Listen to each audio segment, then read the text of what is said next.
Hello, I'm Hadi from the Coding Cup channel, and in this video I'm going to tell you everything you need to know about Java Enums and functional interfaces.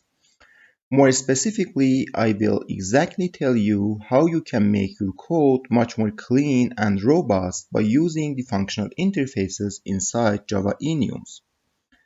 So this is pretty much everything that I'm going to cover in this video. Firstly, we will discuss how to add constructors, fields, and methods to Java Enums. Afterwards, we will talk about functional interfaces, lambda expressions, and using the functional interfaces inside Java Enums. Finally, we will discuss Java streams. For the purpose of this video, I have made a very simple scenario. Suppose that we are given a bank account and we have the initial balance of that account. We are given a list of transactions made on this account, and these transactions can be withdrawn, transfer from this account to another account, and transfer to this account from another account.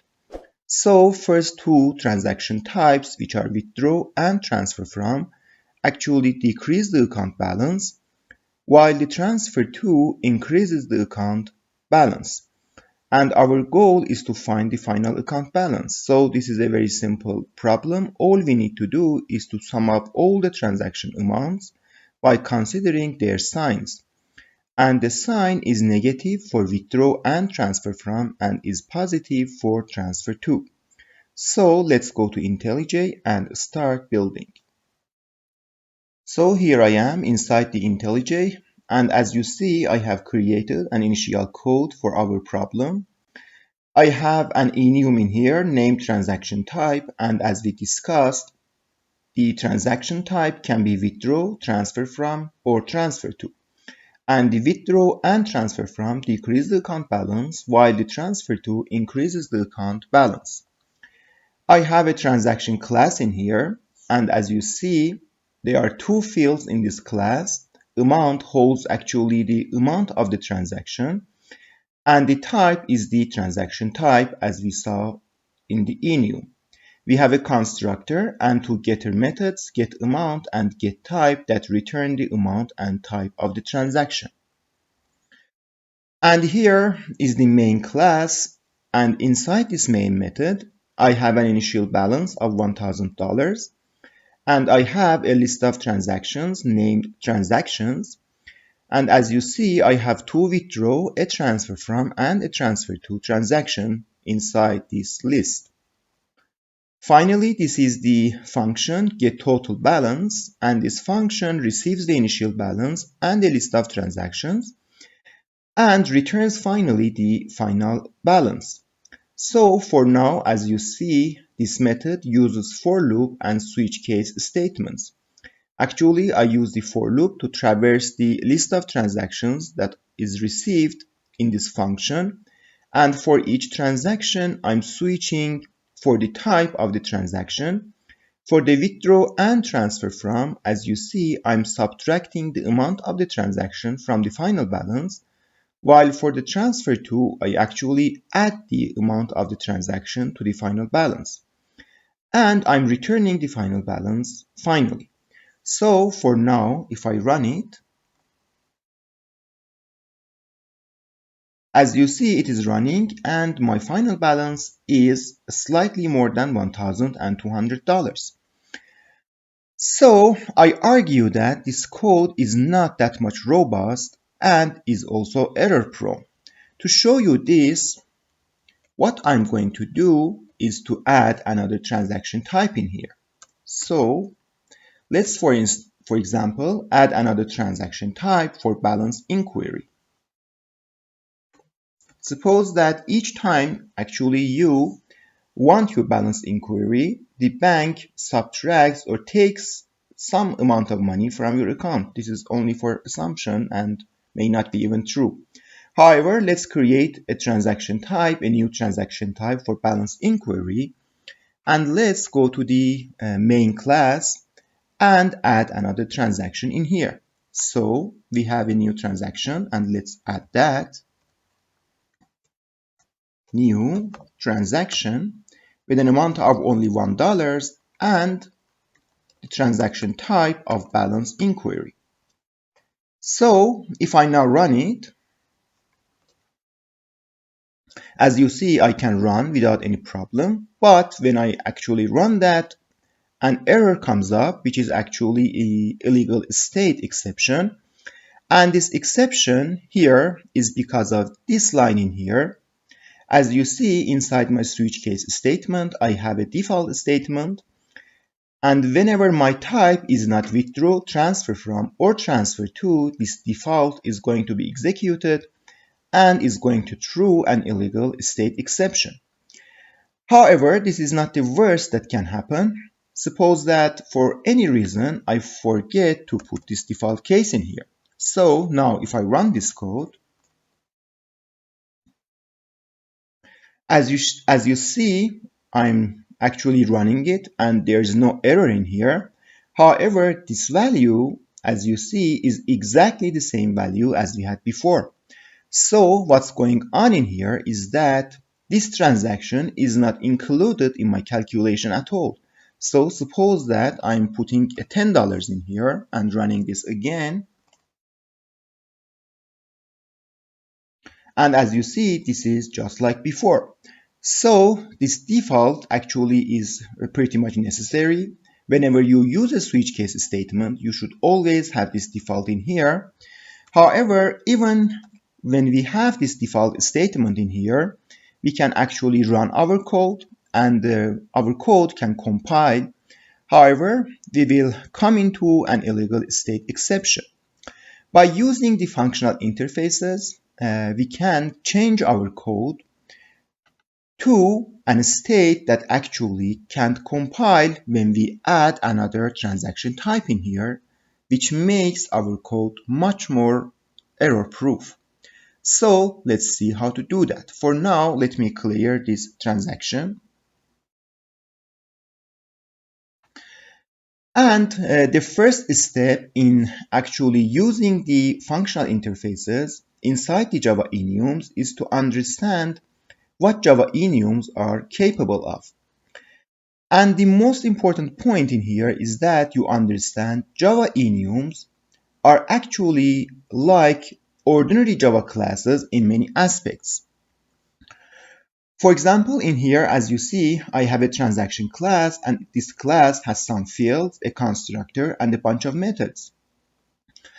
This is exactly the same for the Java Enums. For the Java Enums, I can have fields, I can have constructors, and I can have methods. For example, let's suppose that we want to give an order for each of these transaction types. Suppose that I want the withdraw to be of order of 0, transfer from to be of order of 1, and transfer to be of order of 2. So to actually save this order, I'm going to create a private integer field named order, which is going to save the order of these actually transaction types. And let's create a constructor in here.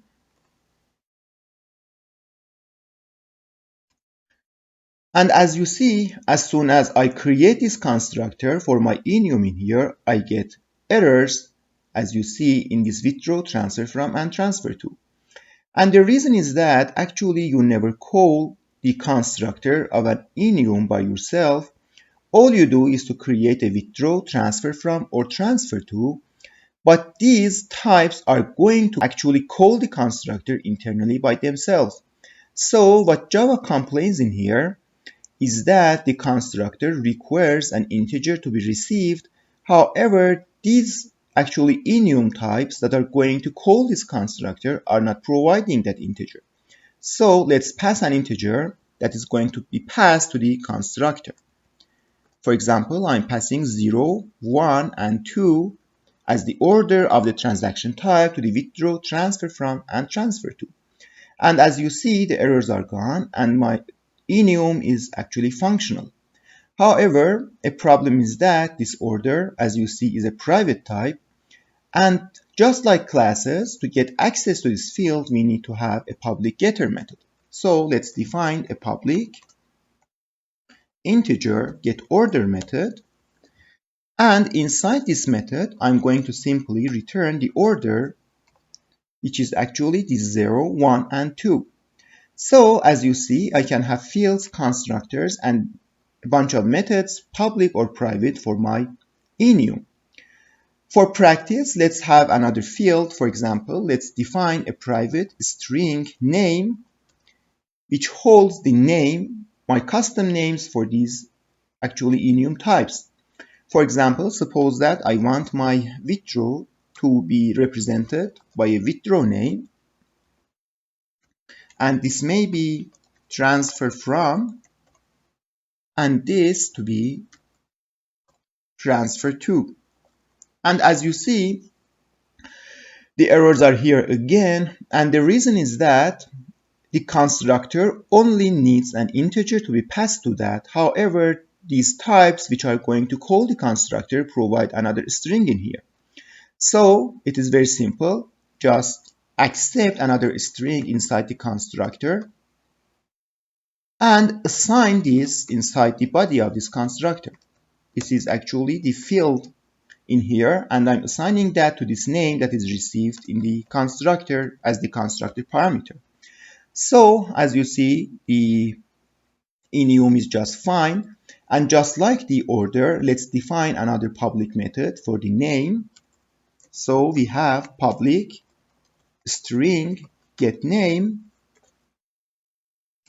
and simply here I'm going to return the name. So now I have an enum in here which has another fields for the order and name, and I can access them by using this get order and get name method. So let's go back to the main and actually test this. Let's delete this line for the balanced inquiry. And for now, I'm going to comment out this line, and I'm going to create a new transaction type. I'm naming it type equals transaction type, for example, dot transfer from. And for this transaction type that I have actually defined in here, I'm going to simply print the name and the order of the type. So what I'm going to actually write in here is name plus type dot get name plus order plus type dot get order. And if I now run this,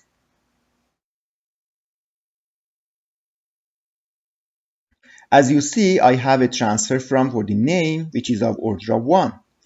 So this is the first part of this video. All I wanted you to know and understand is that enums are just like any other Java classes, and you can simply define fields, constructors, and methods for that.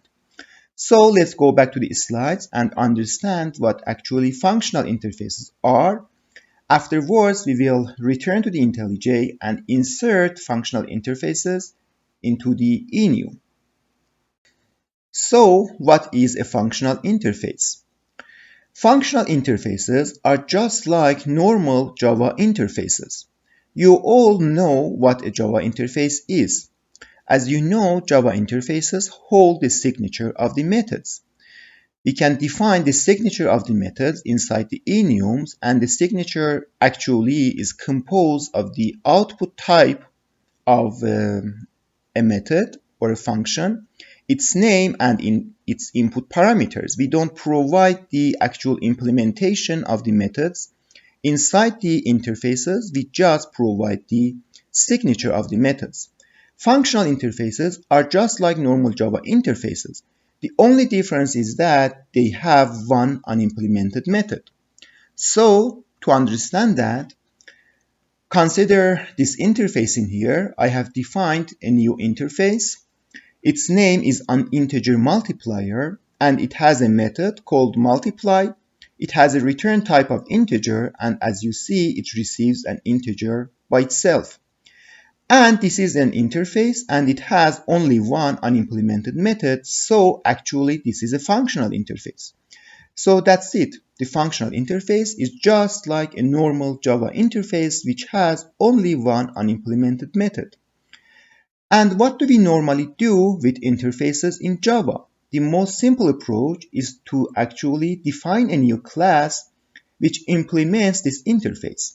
As I have done in here, I have defined a new class which is named to5multiplier, and this to5multiplier implements this integer multiplier interface. And as this class implements this interface, it should override and actually provide the body for this method. Here, as you see, I'm overriding and multiplying the received parameter to the 5 and returning the value. So afterwards, after we have actually created this class, I can create an object of this class, or I can actually instantiate an object of this class by using the new keyword. And the object in here is called to5multiplier, and call the multiply method of this to5multiplier and pass the x that actually is required in here. So for example, I have to5multiplier dot multiply and actually passing a 6 as the integer that this method needs. So this is the most simple and conventional approach. Alternatively, we can use anonymous in-here classes. As you see in here, I'm actually trying to instantiate the interface itself. As you see here, I'm instantiating this interface. However, as this method is only a signature, for the instantiation, I need to actually override and provide the body of the method just like this before. So these two are actually the same, and the only difference here is that here I'm defining a separate class. Afterwards, I'm going to instantiate that. However, in here, I'm actually instantiating the interface itself and don't need to have a separate class.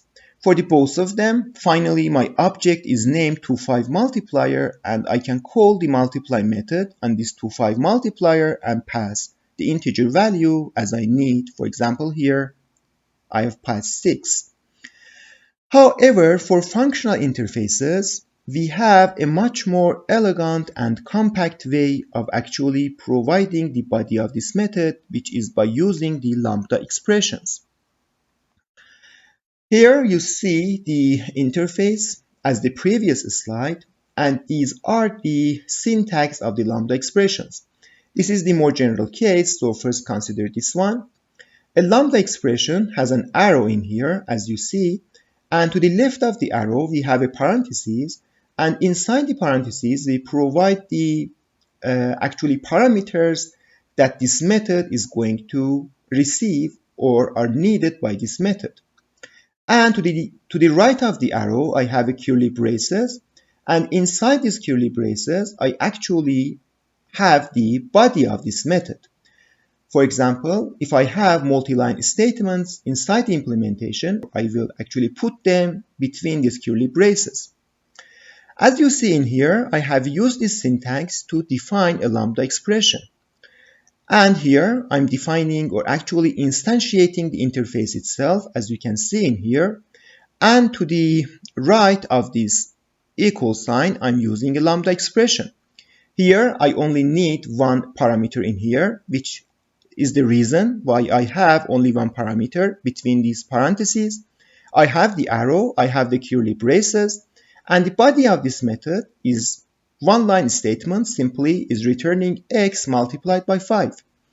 So this is this simple actually, and the lambda expression is just composed of 3 parts: the input part, the arrow, and the body of the method. However, the syntax of the lambda expression can be even simpler. If you only have one parameter in here, as this multiply method, you actually can omit this parentheses, and you can use just the parameter itself. Afterwards, you have the arrow, and inside these curly braces, if you have just one line statement, you actually can omit these curly braces as well as the return keyword itself. So what remains in here is the x multiplied by 5 alone. So actually this x multiplied by 5 is the return x multiplied by 5. So this is the more simpler syntax for the lambda expression. And what you should know actually is that the lambda expression is the implementation of this method in here. So there is no difference between, for example, as you see in this box, there is no difference between what is inside this box with what is inside this box. So after actually you have written this, you are going to call the multiply method of this to5 multiplier object. And this multiply is actually implemented by this lambda expression.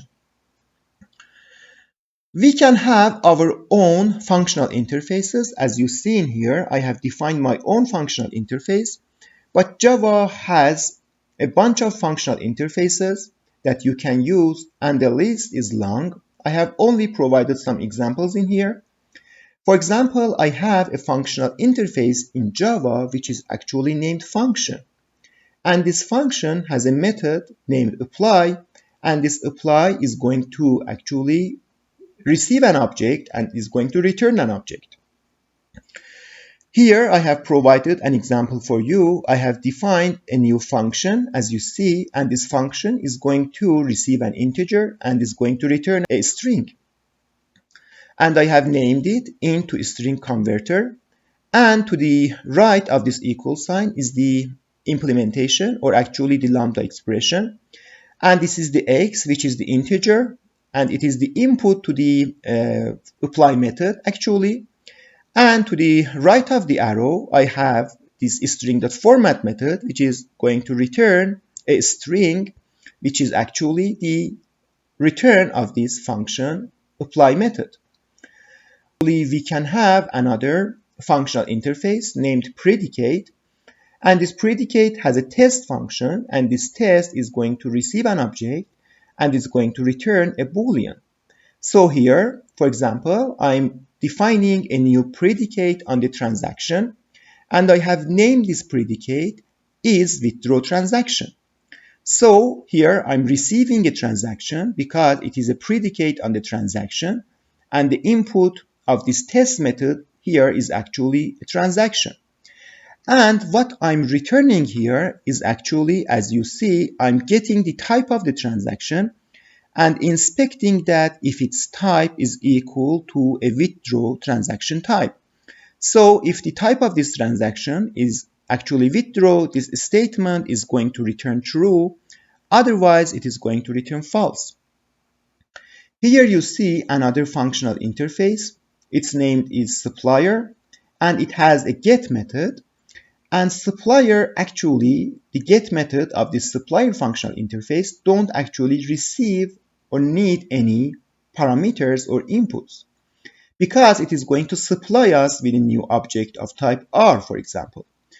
Here I'm defining a new supplier on the transaction, and I have named that transaction supplier, and as you see, I'm not getting any input. Here the parentheses are necessary whenever we don't actually receive any inputs. And to the right of this arrow, you see that I'm actually defining and returning a new transaction with its type and amount. And finally, I can have a consumer functional interface, and this consumer is exactly the opposite of this supplier. The consumer has a method named accept, and this accept actually receives an object, but it is not going to return anything. So actually it is going to consume this object, and why, and this is why it is called consumer. It is going to consume this object and hence not going to return anything. Here I'm, for example, defining a new consumer on transaction, and I have named it consumer. And as you see, I'm receiving a transaction in here, and I'm just printing the name from the transaction type, and actually I'm not returning anything. So this is the functional interfaces in Java, and as I said, the list is huge. However, I think this is a good starting point for you to go and work with functional interfaces. So let's go back to IntelliJ and see how can we use the functional interfaces in our Enum. So I'm here again inside the IntelliJ, and as you see, I have cleared the name and order from this Enum because I actually don't need them. What I need in here is actually a method. And what this method is going to do is to receive an unsigned transaction amount and is going to return a signed transaction amount.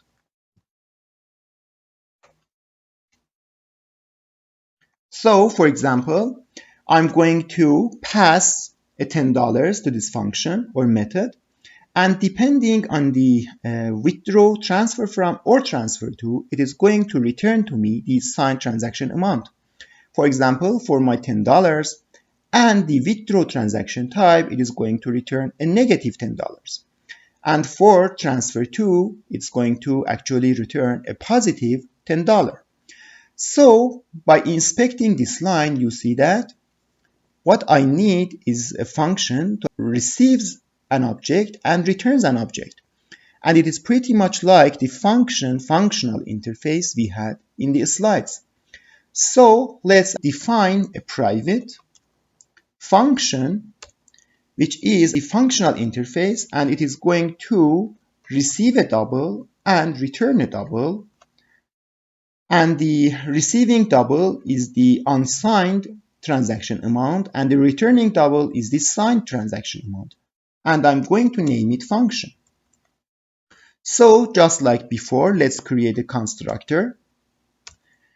And as you see, by creating this constructor, I get errors in here, which is normal, and we saw it previously.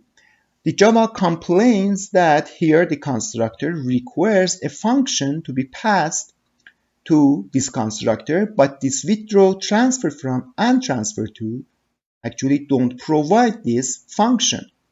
So it is very simple. All we need to do is to define a new functional interface of type function inside the body of this withdraw, transfer from, and transfer to. Here what I need is to receive the x, which is the unsigned transaction amount, and what I'm going to return is the x multiplied by -1, because a withdraw transaction has a sign of negative.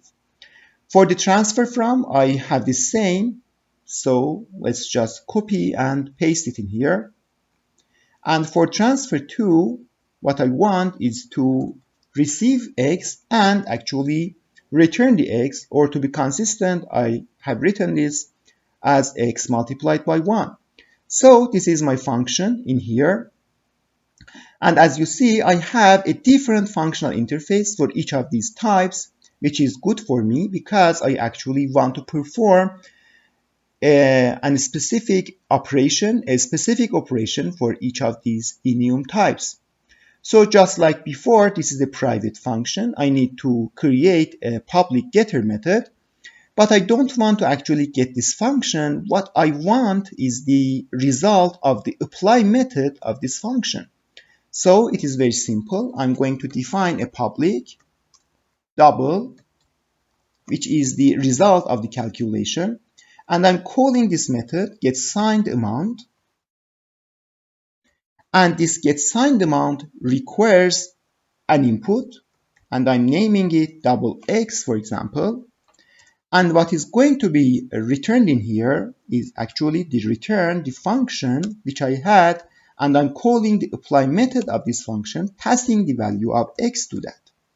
So if you inspect this code, it is actually very simple.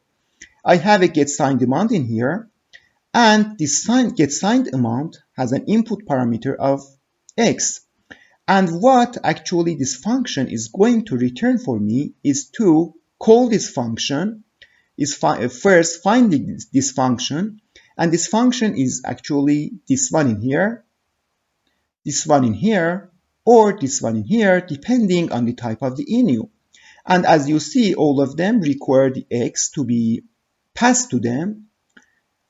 It's actually what in parentheses in here is the implementation of this apply method, and this apply method needs an x to be passed to them, and this is the x that I'm receiving as a parameter of this getSignedAmount function. So this is very simple. Let's go to the main and try to replace our switch case with this getSignedAmount function. So this is my main method. Let me just clear this line and this line and uncomment this line because we are going to test that. So what I do in here is to clear the switch statement, and instead of that, what I simply do is to always sum the transaction amount with the final balance. The reason is that now I have the signed transaction amount and I don't need to subtract anything because the sign actually does that for us. So I'm summing or adding the final balance with the signed transaction amount. And how to get the signed transaction amount? It is very simple. I'm for the transaction getting the type of the transaction, and for the type of the transaction now I have a method for the get signed amount, and this get signed amount actually needs the unsigned transaction amount. And this unsigned transaction amount we can simply access by a transaction.getAmount. So this transaction.getAmount is the unsigned transaction amount. And by calling this getSignedAmount on the type of the transaction, I'm actually getting the signed transaction amount and adding that to the final balance. So if I now run this, you see that I'm getting exactly the same result as before, and our code is now functional. However, it is much more robust and much more error-proof. To demonstrate that, it is very simple. Simply suppose that, just like before, I want to add another transaction type in here, just like balance inquiry.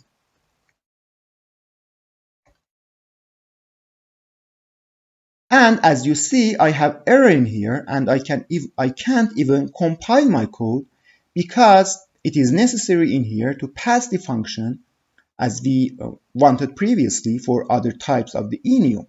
So this is actually very good, and Java actually doesn't allow us to even compile and run our code unless we provide the sign setting function for this transaction type as the others.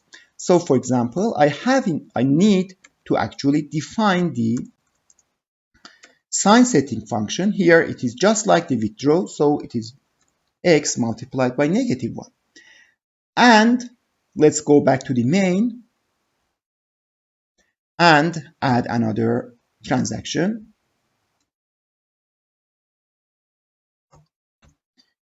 for $1 and a type of balance inquiry. And now if I run this, you see that I'm getting another result which is actually less than the previous one, and we are accounting for our new transaction in here. This is pretty much all about this video. What is only left is Java streams, and actually in another video I will talk about Java streams completely, but for now let's just try to replace this for with the Java streams. So what I'm going to do is to have some room in here first. So first of them, let's actually transform these transactions to the stream. So I have a transactions.stream. Now in here, I have a stream of transactions. And the streams API provides me with some convenient methods to work with the transactions in here. For example, what I want to do for each transaction is to actually convert it to a signed double. So what I need in here is actually to receive a transaction and return a double, which is the signed transaction amount. So to perform that, it is very simple. All I need to do is to define a function named map2double. So this map2double, as you see, gets a functional interface as its parameter.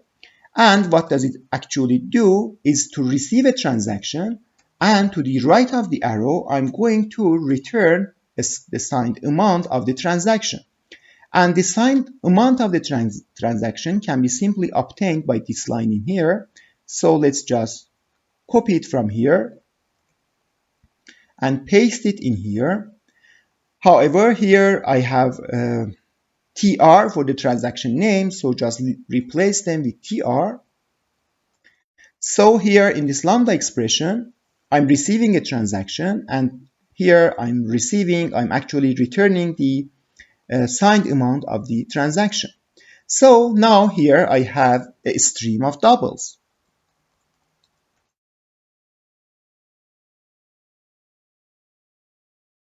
So I don't want a stream of doubles, I want a single double, which is the sum of all these signed amounts. So this is pretty simple again. All I need to do is to simply sum them up. So I have another sum method, which actually sums all the elements of this stream and gives that to me. So what I need is to simply delete this line in here. I don't need that. And I don't need this for loop or the return statement again. And what I just need to return is this. However, I should not forget the initial balance. The result of this is the summation of all the transaction amounts, and we should finally add that to the initial balance. So what I'm returning in here is the initial balance plus the signed transaction amounts. So this is now finally complete. If we run that, you see that I'm getting exactly the same result as before, but now our code is much more compact, it is much more maintainable, and it is much more robust by using the Java streams and using the functional interfaces inside the Java Enums. So that's it for this video. I hope that you have learned something. You can actually, if you have any questions, don't hesitate to ask in the comment section. I will reach you and try to respond your questions as best as I can. So that's it, and thanks for watching.